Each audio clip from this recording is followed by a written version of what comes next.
Party ఫిరాయింపు ఎమ్మెల్యేల అనర్హత పిటిషన్లపై విచారణ ప్రారంభమైంది. తొలి రోజు పిటిషనర్లపై బీఆర్ఎస్ ఎమ్మెల్యేలు క్రాస్ ఎగ్జామినేషన్ జరిగింది. వలస ఎమ్మెల్యేలు కాంగ్రెస్ పార్టీలో చేరిన ఆధారాలను అందజేశారు పిటిషనర్లు.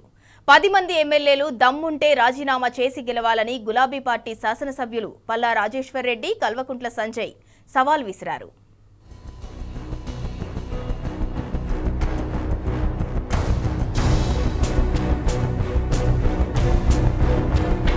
బీఆర్ఎస్ లో గెలిచి కాంగ్రెస్ లో చేరిన 10 మంది పార్టీ ఫిరాయింపు ఎమ్మెల్యేల అంశంపై విచారణ మొదలైంది. అసెంబ్లీలోని తన కార్యాలయంలో స్పీకర్ తొలి రోజు 4 వలస శాసనసభ్యుల విషయంలో ప్రత్యక్ష విచారణ నిర్వహించారు.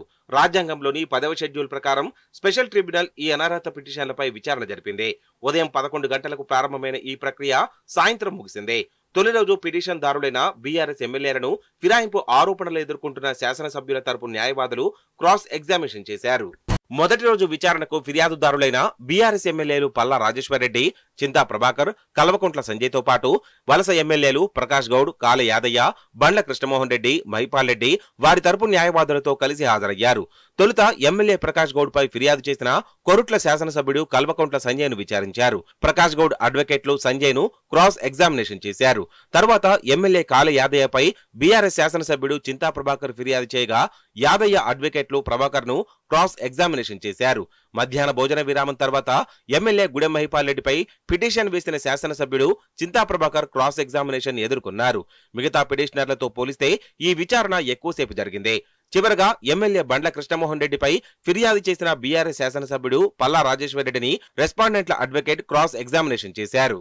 కారు గుర్తుపై గెలిచి కాంగ్రెస్ లో చేరిన 10 మంది ఎమ్మెల్యేలు నిస్సిగ్గుగా అబద్దాలు చెప్తున్నారని బీఆర్ఎస్ శాసనసభ్యులు పల్లా రాజేశ్వర్ రెడ్డి, కల్వకుంట్ల సంజయ్ బగ్గుమన్నారు. ఫిరాయింపు ఎమ్మెల్యేల తరపు అడ్వకేట్లు తిమ్మిని బమ్మి చేసేందుకు ప్రయత్నించారని, అసంబద్ధ ప్రశ్నలు వేసినప్పటికీ ఓపికతో సమాధానం చెప్పారన్నారు. క్రాస్ ఎగ్జామినేషన్ కు సంబంధించి సరైన ఆధారాలు చూపించామని తెలిపారు. వలస ఎమ్మెల్యేలపై అనర్హత వేటు వెయ్యాలని స్పీకర్ ను కోరామన్నారు.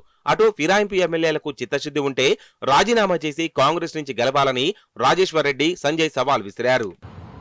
ఈ రోజున ఈ రాష్ట్రంలో 10 మంది బీఆర్ఎస్ ఎమ్మెల్యేలు కాంగ్రెస్ పార్టీలో చేరిన విషయం 4 కోట్ల తెలంగాణ ప్రజానీకానికి తెలుసు. అందులో 8 మంది స్పీకర్ గారి దగ్గర మేమిచ్చిన అఫిడవిట్ కి సుప్రీంకోర్టు డెసిషన్ తర్వాత మేమిచ్చిన అఫిడవిట్ కి వాళ్ళు రిప్లై అఫిడవిట్ ఇవ్వడం, మమ్మల్ని మొదటి దశలో విచారణకు పిలవడం జరిగింది.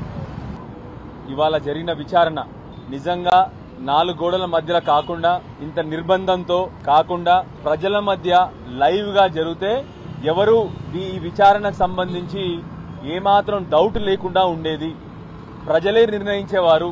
గత కొన్ని నెలల నుండి ఈ నాయకులందరూ కాంగ్రెస్ పార్టీలో చెట్టాపటాలు వేసుకుని తిరుగుతూ ఎంత దౌర్భాగ్యమైన పరిస్థితి అంటే ఇవాళ మేము అసలు పార్టీ మారలేదని చెప్పేసి ఇవాళ కోర్టుకు గాని స్పీకర్ గాని అఫిడవిట్ ఇవ్వడం జరిగింది. పార్టీ ఫిరాయింపు ఎమ్మెల్యేల విచారణ సందర్భంగా అసెంబ్లీ పరిసరాల్లో పలు ఆంక్షలు విధించారు. స్పీకర్ ఆదేశాల మేరకు అసెంబ్లీ ప్రాంగణంలోనికి బయటి వారిని అనుమతించలేదు. మీడియాకు సైతం పర్మిషన్ ఇవ్వలేదు.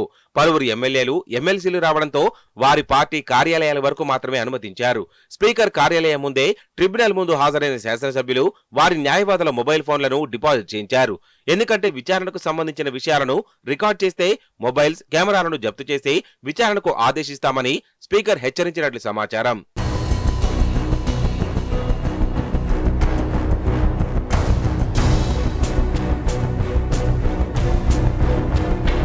అక్టోబర్ 1న ఫిరాయింపు ఎమ్మెల్యేలను పిటిషనర్ల తరపు న్యాయవాదులు క్రాస్ ఎగ్జామినేషన్ చేయనున్నారు. తిరిగి దసరా తర్వాత విచారణ చేయనున్నట్లు సమాచారం. స్పీకర్ గడ్డం ప్రసాద్ అక్టోబర్ 6న విదేశీ పర్యటనకు వెళ్తున్న నేపథ్యంలో ఆలోపే విచారణ ముగించాలని భావిస్తున్నారు.